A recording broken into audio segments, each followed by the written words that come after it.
into a back layout, which is a combination of what we've seen earlier today. Give us some historical perspective. Nadia Comaneci do anything that difficult? No, she didn't. In fact, I think our first U.S. gymnast to compete that was Tracy Talavera, and she made that a signature in her balance beam routine. You know, Nadia told Bontage, she said, 3 things to remember: work hard, trust the coach, and consider the competition your holiday. And I guess that is true. And now the score, 9-9-5, so that equals Shannon Miller. Miller and Bontage share the balance beam high score. And now let's go down to the floor. And young Hillary Grivich, only 13 years, a bundle of young muscle, and she is having a tremendous competition. She has definitely been a crowd favorite here today. She's going to open with a common tumbling pass, a full twisting double back. This is her final rotation.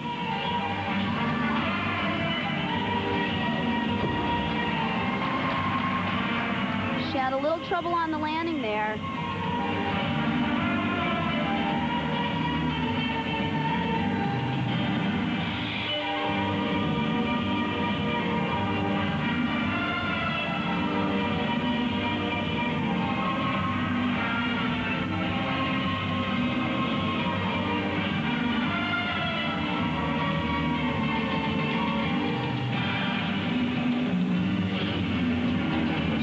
A 1.5 twist through to a double twist.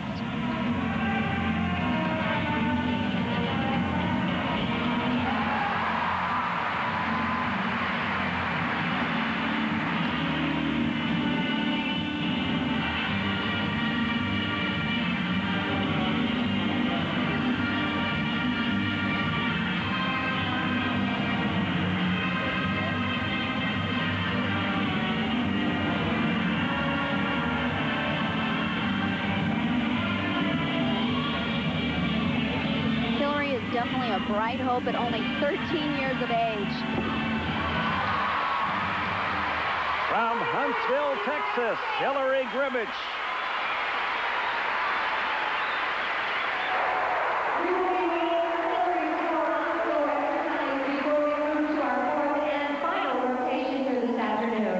She'll be 14 next month. This is the way this tumbling pass should be done. She does a laid out backflip with 1.5 twists. Immediate step out into a double full twist. Look at the height and a perfect landing. She's from nearby Huntsville, Texas. Her parents have a landscaping company here in Houston. Oh, she is a bright prospect. Remember that name, Hillary Grivich. And boy, we can add in the team score after the bars and beam. The Romanian team has taken a slight lead over the United States. And now we wait for Grivich's score. 9.883 for Grivich. Well done. We'll continue our live coverage of this international challenge, United States and Romania. Romania with a slight lead, but first to Prudential Update Studios and Ahmad Rashad. Thank you, Dick. Now, it's been almost 19 years since an alternate on the Soviet Olympic team set the gymnastics world on fire. Coming up next, we'll get an update on Olga Korbut. It's coming up right after these messages. Ladies and gentlemen.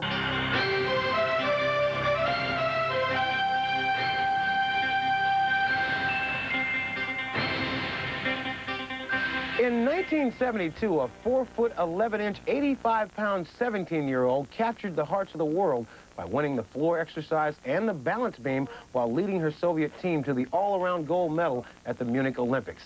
As a result of her performance, Olga Korbut was given credit for making gymnastics popular around the world. Now she's back in the headlines, but it's not because of gymnastics. April 28, 1986, nearly 5 years ago, the most serious accident in the history of nuclear energy happened at the Chernobyl power plant in the Soviet Union. Olga Korbut was living in Minsk, an industrial town 180 miles northwest of Chernobyl. The cheerful pigtailed gymnast that audiences fell in love with during the '72 Munich Olympics eventually began to suffer from mild exhaustion and a thyroid problem. Korbut and her husband recently joined their son, who was sent to New Jersey to live with friends in order to escape the possible effects of further radiation exposure. Earlier this week, with lingering concern over the effects of radiation, Corbett and family traveled to Seattle. Frankly, I myself, I didn't feel any symptoms. I didn't feel any discomfort, neither me nor members of my family. But after what I've seen there, living all the time in that atmosphere in Minsk and the area surrounding Chernobyl, made me suspicious, and I've been just worrying all the time that maybe something is wrong with me. While Corbett suffers from exhaustion, the examination found no signs of serious illness. In finding and asking the hard questions, are there late effects, are there difficulties related to that, you can take away many of the problems by saying, yes, these things were investigated, and no, there are no immediate evidence of radiation-induced serious disorders. With a clean bill of health, Corbett now focuses on aiding victims of the Chernobyl disaster with the newly founded Olga Corbett Foundation. I think that together we can help those desperate people in Belarus who are suffering very much after the disaster there. Olga Corbett now lives in southern New Jersey. She teaches gymnastics, and she's considering becoming a gymnastics judge. But her stay in the United States is only temporary. She will someday return to Minsk to further assist those still suffering from the Chernobyl disaster. And we'll return to Houston for more gymnastics right after these messages. To welcome you back. Houston, Texas, Hoffheinz Pavilion. And now the individual standings. Individual standings here at Hoffheinz read this way. Kim Zemeskal is in first place, the United States. Popa of Romania is second.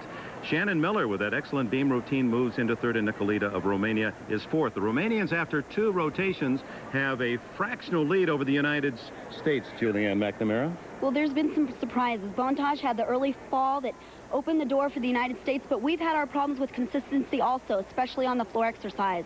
Indeed. In fact, the Romanian lead is even bigger than it might appear after 2 rotations, because on the 3rd rotation, a couple of U.S. mistakes on the floor. With that, let's go to Tim Daggett.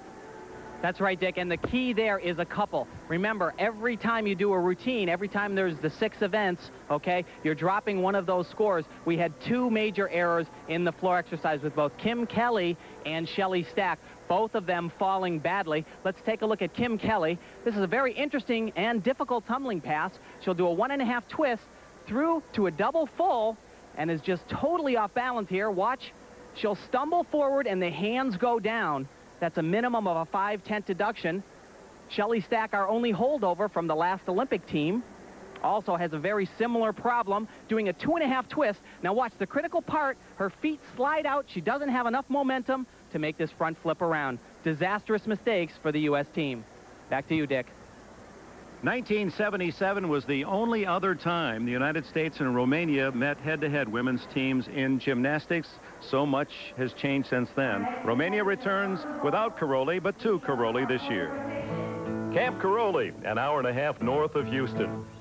The past 10 days, the training site for 8 young girls, Romania's finest gymnasts. Not all work, they also caught a glimpse of the American way of life. Some things remain the same no matter where you are. A Karolyi Texas hamburger thousands of miles from their home. The pace here is comfortable, free, and alive. Certainly a different melody from that played in their native Romania.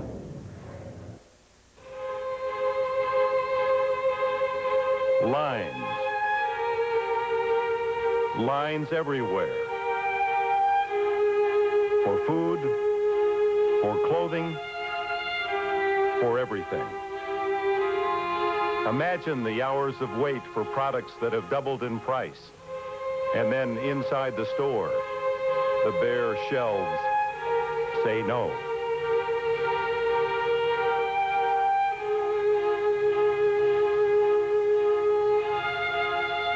Yet, gymnastics endures. 1989, revolution tears at the country's core to overthrow the bloodiest dictator in the Eastern Bloc. Tens of thousands had been killed. Now, a new government, But unrest and confusion continue. And still, gymnastics endures. The old regime left orphans, thousands, and international tragedy. 15-year-old Gabriela. And still, gymnastics endures. For Romania, this is Gabriela Agaki. We're down to the final rotation. Agaki on the floor, currently in 6th place all around. Agaki is going to open with a full twisting double back. This is a good position for the Romanians to be in.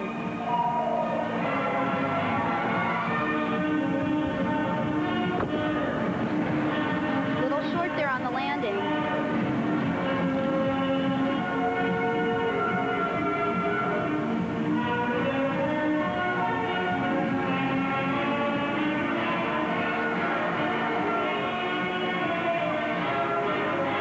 Her idol, 1987. Member of the gold medal team, Daniela Silevash.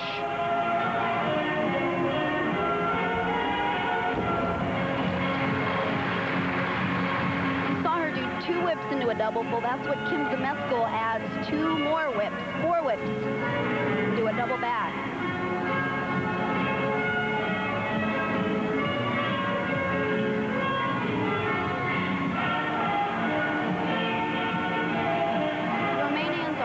Showing the difficulty that they have in the past.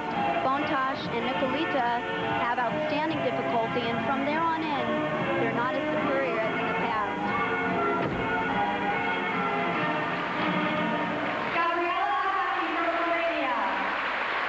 15-year-old Gabriela Agaki, the only child of a phone center worker in Transylvania. We'll wait for her score. This is a rotation, the final rotation, where half of the gymnasts are on the floor, the other half in the vault. The Romanians are solidly in the lead at the moment.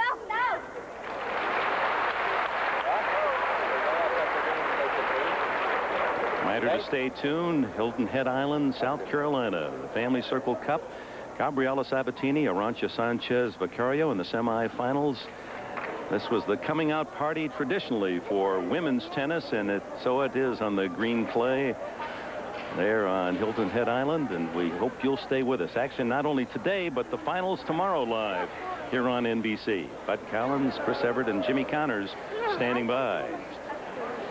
Another conference by the judges, and it is so critical because you really have only 3 judges offering scores, so one score can really skew to an advantage or disadvantage. And that's why they have the head judge come in. Wow, 9.833, very high for Agaki.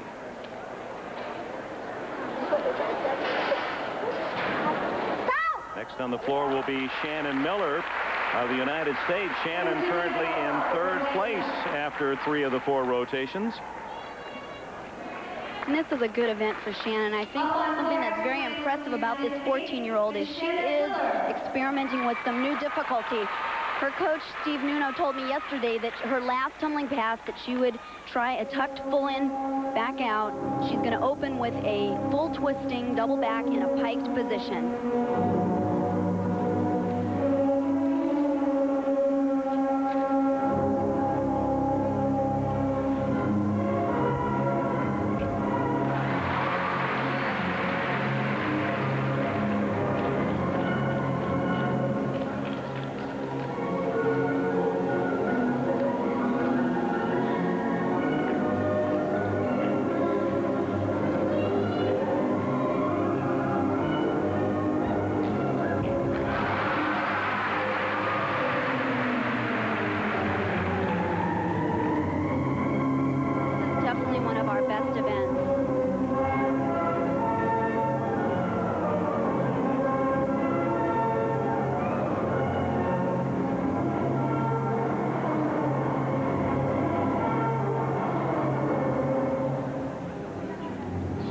Of this U.S. team. She's only 66 pounds, 4 feet 5 inches tall.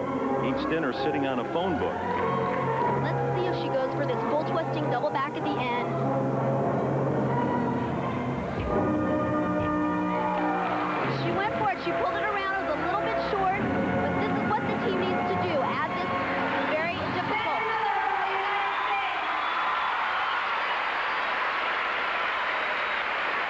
Building toward Barcelona, Shannon Miller.